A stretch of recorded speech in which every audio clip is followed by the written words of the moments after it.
삼성전자의 올해 2분기 영업이익이 지난해 절반에 못 미치는 6조 6천억 원을 집계됐습니다.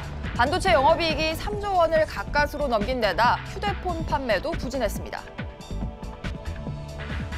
지난달 생산이 2달째 줄었고 소비는 9개월 만에 최대로 감소했습니다. 경기 상황을 보여주는 경기 지표도 석 달 만에 동반 하락했습니다. 일본의 한국 수출 우대국 제외를 막기 위한 우리 정부의 막판 외교전이 속도를 내고 있습니다. 그동안 소극적이었던 미국은 한국과 일본의 분쟁 중지 협정을 촉구하면서 적극적인 개입 움직임을 보였습니다. 현대와 기아자동차 노동조합이 진행한 찬반 투표에서 파업이 가결됐습니다. 실제 파업에 들어간다면 여름 휴가가 마무리되는 다음 달 중순 이후가 될 것으로 보입니다. 이상 이 시각 주요 뉴스입니다.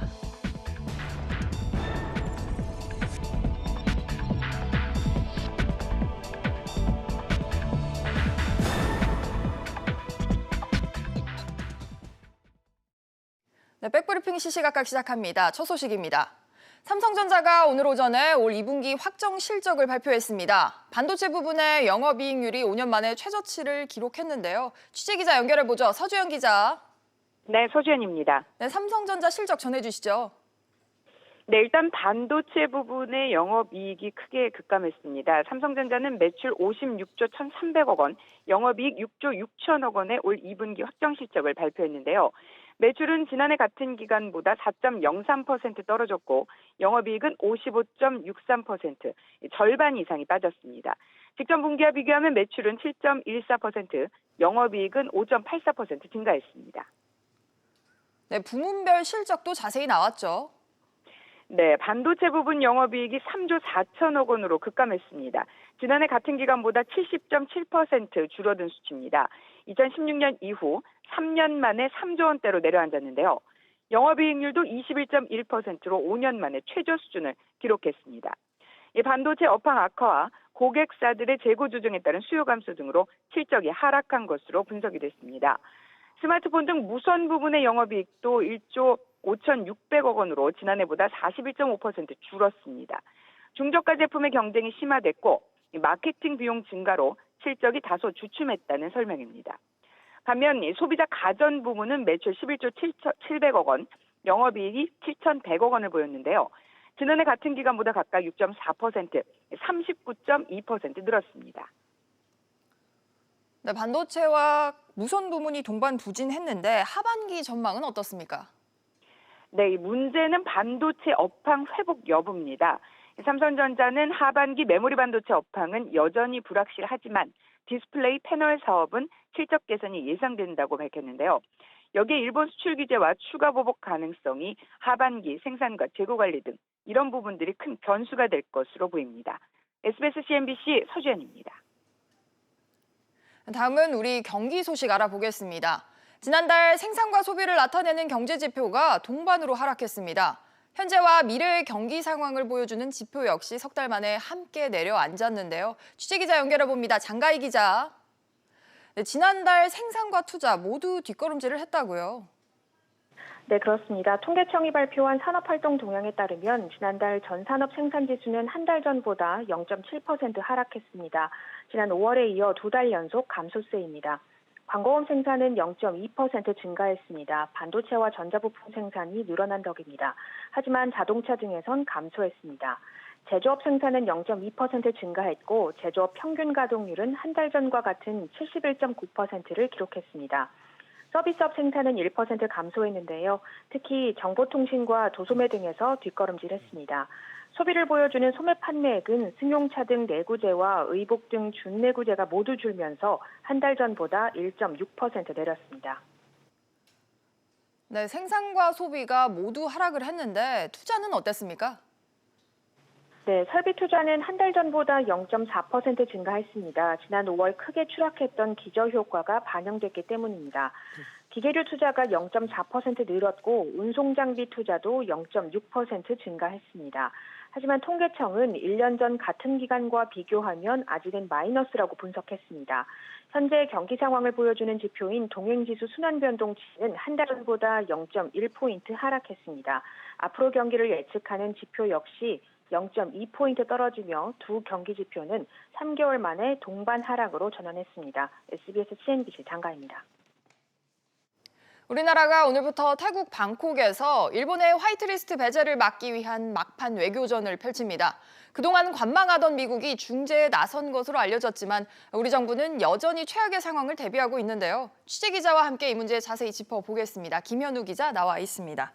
김 기자, 네. 강경화 외교부 장관이 폼페이오 미국 국무장관 등을 만나기 위해서 출국을 이미 한 거죠. 네, 강 장관은 조금 전 아세안 지역 안보 포럼 ARF 외교장관 회의에 참석하기 위해 태국으로 출발했습니다. 네. 강 장관은 오늘부터 각국 외교장들을 만나 일본 경제 보복의 부당함을 알릴 계획입니다. 마이크 폼페이오 미 국무장관, 고노다로 일본 외상도 이번 회의에 참석할 예정인데요. 강 장관은 이들과 회담을 조율 중입니다. 한일 양자회담은 내일, 한미일 3자회담은 모레 열릴 가능성이 많습니다. 일본이 우리나라를 화이트리스트에서 배제하는 다음 달 2일 전에 열리는 마지막 외교 담판입니다. 그런데 이제 그동안 한일 중재 갈등 중재에 좀 소극적으로 보였던 미국이 태세를 바꿨어요. 네, 로이터 통신은 미국이 한국과 일본의 분쟁 중지 협정 체결을 제안했다고 우리 시간으로 오늘 새벽 보도했습니다. 네. 한국과 일본이 추가 보복을 하지 않고 협상을 할 수 있는 시간을 벌어주겠다는 설명입니다. 일본이 화이트리스트 배제안을 처리하기 하루 전에 폼페이오 장관이 강경화 장관과 고노 외무상을 만날 것이라고 로이터 통신은 보도했습니다.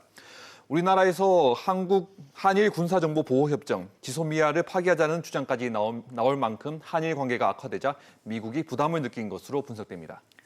네, 그런데 미국이 이렇게 나온다고 해도 사실 우리 입장에서는 일본의 추가 경제 보복에 대응해야 할 수밖에 없는 상황인데 우리 정부는 어떻게 준비가 되고 있습니까? 네, 일본 수출 규제 대책 민관정 협의회가 오늘 출범했습니다. 네. 홍남기 경제부총리 등 경제수장과 여야 정책위 의장, 경제단체와 노조 관계자가 참석해 일본 수출 규제 상황 보고를 받고 향후 대응 전략 등을 논의했습니다. 또 일본이 화이트리스트 배제안을 처리하면 바로 당정청이 준비한 일본 수출 규제 대응 종합대책을 발표할 계획입니다. 대책에는 부품, 소재, 장비 경쟁력을 강화하기 위한 집중 투자 계획이 포함된 것으로 알려졌습니다. 네, 일본의 수출 규제 소식 전해드렸습니다. 김 기자 잘 들었습니다. 북한이 엿새 만에 단거리 탄도미사일을 다시 발사했습니다. 합동참모본부는 북한이 오늘 새벽 5시 6분과 5시 27분쯤에 원산 갈마 일대에서 동북방 행상으로 단거리 탄도미사일 2발을 발사했다고 밝혔습니다. 청와대는 오늘 오전 11시 이번 북한의 단거리 탄도미사일 발사와 관련해 국가안전보장회의를 긴급 소집했습니다. 우리 철강업계에 통상 악재가 덮쳤습니다. 미국에서 한국산 송유관 제품에 최대 39%에 가까운 반덤핑 관세를 부과했습니다. 우리 철강 기업들이 부당하게 낮은 가격으로 수출을 해서 미국의 철강사들의 피해가 우려되는 만큼 관세를 추가로 부과를 하겠다는 건데요. 취재기자 연결해보죠. 정지환 기자. 네, 정지환입니다. 미국이 한국산 송유관에 반덤핑 관세를 부과한다고요? 네, 송유관을 생산하는 국내 철강업체는 넥스틸과 세아제강이 대표적입니다. 미 상무부는 넥스틸의 38.74%, 세아제강의 22.7%, 다른 기업들에는 29.89%의 관세를 부과하기로 했습니다. 이는 지난해 매겨진 수준보다 1.6에서 2.1배가량 높아진 세율입니다. 업계 관계자는 미국이 한국산 송유관의 원재료나 생산 비용에 정부 자금이 들어갔다고 판단한 것 같다고 분석했습니다. 네, 지난해 매겨진 세율보다 높아진 수준인 건데 그럼 철강업계에는 어떤 영향이 있을까요? 네, 지난해 한국은 약 3억 5천만 달러의 송유관을 미국으로 수출했는데요. 높은 관세가 부과돼 제품 가격이 오르면 송유관 수출에 지장이 생길 것으로 보입니다. 이번에 정해진 세율은 지난 14일 이후 수출된 물량에 적용되며 내년 7월까지 유지될 전망입니다. 네, 이런 가운데 우리 철강업계는 반대로 베트남산 제품에 대해서 반덤핑 제소를 검토한다고요? 네, 한국 철강업계는 베트남산 H형강에 대한 반덤핑 제소를 검토하고 있습니다. H형강은 토목, 건축용 기둥에 쓰이는 제품입니다. 업계 관계자는 국산 제품이 톤당 80만 원대 초반에 거래되는데 베트남산이 70만 원대 후반에 들어와 영업에 어려움을 겪는다고 밝혔습니다. SBS CNBC 정주환입니다. 현대기아차 노조가 파업 찬반 투표에서 결국 파업을 선택했습니다. 이 소식 취재기자 연결해보죠. 윤성훈 기자. 네, 윤성훈입니다. 네, 현대차의 노조 투표 파업 찬성률 얼마나 나왔습니까? 어제 밤늦게 발표된 현대차 노조의 파업 찬반 투표 결과 투표율 83.92%에 찬성률 70.54%로 결과가 집계됐습니다. 기아차 노조 역시 투표율 82.7%에 찬성률 73.6%로 집계됐습니다. 현대차 노조는 사측의 기본급 5.8% 인상, 정년 연장 등을 요구하고 있습니다. 기아차 노조 역시 기본급 5.8% 인상, 지난해 영업이익의 30%를 성과급으로 요구하고 있습니다. 윤 기자, 그렇다면 노조가 바로 파업에 나서는 겁니까? 아닙니다. 아직 중앙노동위원회의 심의 결과를 기다려야 합니다. 중노위가 조정 중지 결정을 하면 노조는 합법적인 파업에 나설 수 있습니다. 현재 일정상으로 구체적인 파업 시기는 다음 주로 예정된 현대 기아차의 여름 휴가 이후 나올 것으로 보입니다. 만약 현대차 노조가 실제 파업에 나선다면 8년 연속 파업에 나서는 겁니다. 네, 이런 가운데 현대차는 판매 부진을 겪고 있는 중국에서 조직 개편 소식이 들려오네요. 네, 현대차는 의사결정을 일원화하기 위해 중국 조직을 개편했는데요. 중국 본부를 없애고 중국 지주사 아래에 최고 사업 책임자 등의 조직을 두기로 했습니다. 의사결정을 좀 더 신속하게 하기 위한 것으로 해석됩니다. 이 같은 조치는 올해 초 중국 조직이 개편된 이후 불과 4개월 만입니다. SBS CNBC 윤성훈입니다. 정부가 이르면 다음 주에 민간 택지 분양가 상한제의 세부 시행 방안을 확정할 것으로 보입니다. 취재기자 연결해서 현재 어떤 얘기가 흘러나오고 있는지 알아보겠습니다. 김한진 기자. 네, 김한진입니다. 네, 김 기자, 이거 윤곽이 나왔습니까? 네, 현재 정부와 여당이 막판 조율 중인 것으로 알려졌는데요. 일단 적용 조건이 완화될 것으로 보입니다. 현재 분양가 상한제는 최근 1년간 분양가 상승률이 물가 상승률의 2배를 넘는 등의 전제 조건이 있는데요. 이번 개정안에서는 이런 조건들이 완화될 가능성이 높습니다. 대신 적용 범위를 좁힐 가능성이 큰데요. 전국적으로 시행하지 않고 서울, 강남을 포함해 시장 과열 우려가 높은 지역들 위주로 범위를 한정할 것이라는 관측이 나오고 있습니다.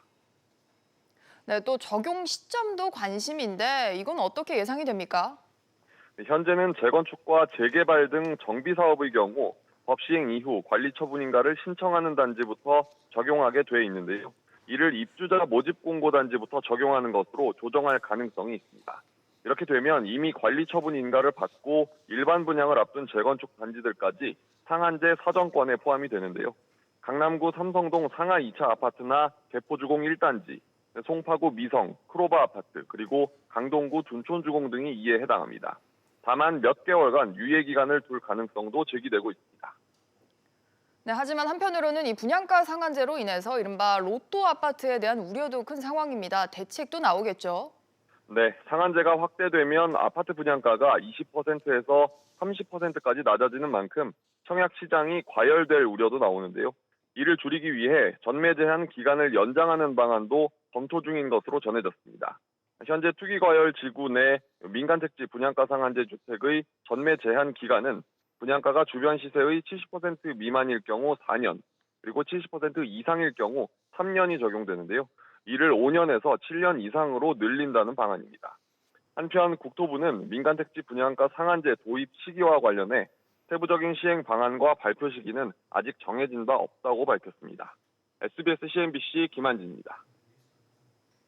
정부가 국제노동기구 ILO의 핵심 협약을 비준하기 위한 본격적인 법 개정 절차에 착수했습니다. 하지만 개정안을 둘러싸고 노측과 사측이 강하게 반발하고 있어서 진통이 예상됩니다. 취재기자 연결해 보겠습니다. 김성현 기자. 네, 김성현입니다. 네, 우선 정부의 개정안 핵심은 뭐죠? 네, 해고자, 실업자뿐만 아니라 5급 이사 공무원, 소방 간의 노조 가입이 허용되는 등 근로자 단결권이 대폭 강화되는 것이 핵심인데요. 거기에 기업이 노조 전임자의 급여를 줄 수 있도록 기존의 급여 지급 금지 규정은 삭제됐습니다. 단체 협약 유효 기간을 현행 2년에서 3년으로 확대하고 노조가 쟁의 행위를 하더라도 사업장 내 생산시설과 주요 업무시설 검거를 금지하는 등 단체 교섭과 쟁의 행위에 관한 내용도 담겼습니다. 이번 개정안은 지난 4월 사회적 대화기구인 경제사회노동위원회 공익위원들이 내놓은 최종 공익위원안에 포함됐던 내용입니다. 네, 그렇군요. 노측과 사측이 각각 이번 개정안에 반발하는 이유도 전해주시죠. 네, 우선 경영계는 해고자, 실업자의 노조 가입은 노사관계 패러다임을 뒤흔드는 조치라고 반대하고 있습니다. 정당하게 해고된 자와 퇴직자, 시민단체 회원 등 기업과 무관한 사람까지 노조에 가입할 수 있다고 본 겁니다. 또 기업 내부에서 수혈된 조합원이 늘수록 정치, 사회 투쟁에 목소리를 낼 수 있다고 우려하고 있습니다. 노동계는 이번 개정안은 ILO 공고뿐만 아니라 국제 노동 기준에 훨씬 못 미친다고 지적했는데요. 사업장 점거 금지나 노조 임원의 재직 여부를 따지겠다는 것은 ILO 협약을 역행하는 입법이라고 꼬집었습니다. 한편 정부는 입법 예고와 법제처 심사 등을 거쳐 오는 9월 정기국회에 최종적인 법안을 제출할 계획입니다. SBS CNBC 김성현입니다. 다음 소식입니다. 병원 진료비 가운데 본인 부담금을 초과해서 냈지만 이를 돌려받지 못한 환자가 최근 3년간 1,000명이 넘는 것으로 확인됐습니다. 이렇게 돌려받지 못한 초과 진료비는 10억 원이 넘는 수준이었는데요. 취재기자 연결해서 자세한 내용 알아보겠습니다. 조슬기 기자. 네, 조슬기입니다. 조 기자, 이게 10억 원이 넘는 금액인데 왜 환급이 안 된 겁니까? 네, 건강보험공단에 대한 감사원의 기관 운영 감사 보고서가 오늘 발표됐는데요. 본인 부담금 상한제를 공단 측이 제대로 이행하지 않았다고 밝혔습니다. 본인 부담금 상한제는 건강보험 혜택이 없는 각종 비급여와 선별급여 항목 등을 제외하고 환자 본인이 부담해야 하는 치료비가 소득 수준에 따라 책정된 상한 금액을 넘으면 그 초과분을 돌려주도록 한 제도인데요. 감사원에 따르면 건보공단 지사 94곳은 최근 3년간 해당 가입자 1,095명에게 11억 4천여만 원의 사후 환급금 지급 신청 안내문을 발송하지 않았습니다. 환급 대상 환자들이 치료비 초과분을 돌려받을 수 있는 사실을 몰라 신청조차 못했다는 뜻입니다. 그런데 이게 내역을 들여다보면 소득이나 재산이 적은 분들이 오히려 진료비 환급을 더 못 받았다고요? 네, 그렇습니다. 환급금을 받지 못한 이 1,000여 명의 환자 가운데 300여 명이 건강보험료 부담 수준이 가장 낮은 1분위로 조사됐습니다. 실제로 연평균 건보료 1분위에 속했던 한 환자의 경우 공단 측의 행정착오로 사후 환급 신청 안내를 받지 못해 800만 원이 넘는 환급금을 받지 못한 것으로 드러났습니다. 저소득층의 경제적인 부담을 덜어주려는 본인 부담 상한제의 취지가 퇴색되고 있다는 지적이 나오는데요. 감사원은 이번 기관 운영 감사 결과를 토대로 건보공단의 관련 업무를 철저히 수행하도록 주의 조치를 내렸습니다. SBS CNBC 조슬기입니다.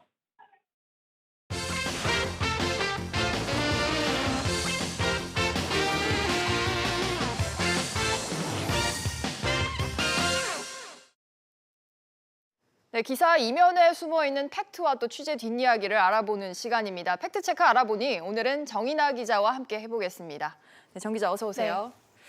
내년 공무원 월급을 올해보다 최대 3.3% 높이기로 했는데 이게 보니까 무슨 근거로 누가 인상을 하기로 했는지 밝혀진 게 없다고요? 네, 지난 18일 공무원 보수위원회는 내년도 공무원 임금 인상률을 2.8%에서 최대 3.3%로 의결했습니다. 네. 이 같은 임금 인상률은 2017년도에 3.5%로 결정된 이후로 가장 높은 수준인데요. 보수위원회는 내년도 공무원 임금 인상률을 논의하기 위해 총 5차례 회의를 열었다고 했습니다. 그리고 이 회의는 모두 비공개로 진행됐습니다. 지난해 말 기준으로 국가직 및 지방직 공무원 수가 총 97만 9,884명이고 올해 공무원 인건비로 사용된 국가 재정이 37조 1천억 원에 달하는 만큼 보수위원회의 논의 과정을 투명하게 공개해야 하는 게 아니냐는 지적이 나오고 있습니다. 네, 그런데 이 보수위원회가 공무원 임금 인상률을 비공개로 논의한 거 이것도 이유가 있을까요? 네, 인사혁신처는 보수위원회가 인사혁신처장 자문기구이기 때문에 회의 내용을 공개하지 않았다고 밝혔습니다. 네. 즉 보수위원회가 최저임금위원회처럼 임금 인상률을 직접 좌우하는 것이 아니라 기획재정부와 인사혁신처에 제안하는 정도의 기구라는 겁니다. 이에 공무원 노조는 보수위원회의 논의 과정을 공개하고 공무원 임금 관련 예산을 편성하는 기재부도 위원으로 참석할 것을 요구했는데요. 기재부는 직접적으로 공무원 인력을 관리하는 부처가 아니기 때문에 보수위원회에 참여하기 어렵다는 입장입니다. 현재 공무원 보수위원회에는 노조위원 5명, 그리고 인사혁신처와 고용부, 교육부, 행안부가 참여한 정부위원 5명, 그리고 공익위원 5명이 있습니다. 네, 그렇군요. 다른 소식도 짚어보죠. 기획재정부의 1차관 자리가 꽤 오랫동안 공백이었는데 차영환 국무조정실 2차관이 내정이 됐다는 얘기가 나오고 있어요. 네, 지난달 21일에 이호승 전 기재부 1차관이 청와대 경제수석으로 임명되면서 지금까지 기재부 1차관은 공석이었는데요. 네, 그랬죠. 네, 여기에 차영환 국조실 2차관이 사실상 내정된 것으로 알려졌습니다. 차영환 차관 내정자는 이번 주말에 청와대 인사 검증을 거쳐서 기재부 1차관으로 확정될 것으로 보입니다. 그런데 이 소식 소식에 기획재정부 내부에서는 약간 바짝 긴장하는 기색이 있다고요? 네, 우선 차영환 내정자에 대해서 설명해 드리자면 기재부의 전신인 재정경제부에서 경제분석과장, 종합정책과장, 그리고 정책조정국장을 거친 거시경제 전문가라고 할 수 있습니다. 문재인 정부 출범 직후에는 1년 6개월 동안 청와대 대통령비서실 경제정책비서관으로 근무하기도 했고요. 지난해 12월에는 국조실 2차관으로 자리를 옮겼는데요. 워낙 업무 처리를 꼼꼼하게 하는 것으로도 유명하고 업무를 마다하지 않는 워커홀릭으로도 유명세가 자자해서 기재부 안에서도 차영환 차관의 내정 소식을 듣고 바짝 긴장하는 모습입니다. 네. 또 차영환 내정자는 고액 자산가로도 유명한데요. 지난해 1월 정부공직자윤리위원회가 발표한 고위공직자 재산신고 사항을 보면 차영환 내정자의 재산이 총 78억 9,300억 원으로 당시 청와대 고액자산가 중에 두 번째로 재산이 많았습니다. 네, 마지막 이슈도 짚어보죠. 김남구 한국투자증권 부회장의 아들이 한투증권의 신입사원으로 입사를 했어요. 네, 한국투자증권은 김남구 부회장의 일남 일녀 중 장남인 김동윤 씨가 지난 4일 한국투자증권 신입사원으로 입사해 현재 연수를 받고 있다고 밝혔습니다. 김 씨는 영국 워릭대학을 졸업해 지난 4월 진행된 해외대학 전용공채에 합격했는데요. 아직 어떤 부서에서 근무할지는 정해지지 않았습니다. 어떻게 보면 아버지인 김남구 부회장과 비슷한 행보를 보이고 있는 것 같아요. 네, 이번에 김동윤 씨가 한국투자증권에 입사한 것을 두고 3세 경영을 본격화하는 게 아니냐는 얘기도 나왔는데요. 김남구 부회장도 91년도에 일본에서 석사 과정을 마친 뒤 동원증권의 전신인 한신증권 명동지점에서 대리로 근무한 적이 있기 때문입니다. 또 김남구 부회장은 대학을 졸업한 뒤 현장 교육을 받기 위해 미국 알래스카로 가는 명태잡이 원양 어선에 선원으로 탑승한 적도 있는데요.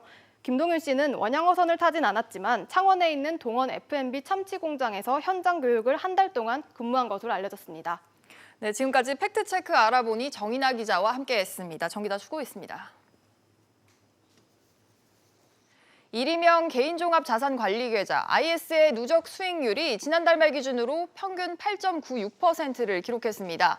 금융투자협회에 따르면 증권사와 은행 25곳에서 출시된 ISA 204개의 모델 포트폴리오가 지난달 말까지 기록한 누적 수익률은 한 달 전보다 1.68%포인트 상승하며 이처럼 집계됐습니다. 금융투자협회는 지난달 글로벌 주식시장 상승과 또 외국인 순매수 등의 영향으로 국내 증시가 동반 상승한 데 따른 것이라고 설명했습니다.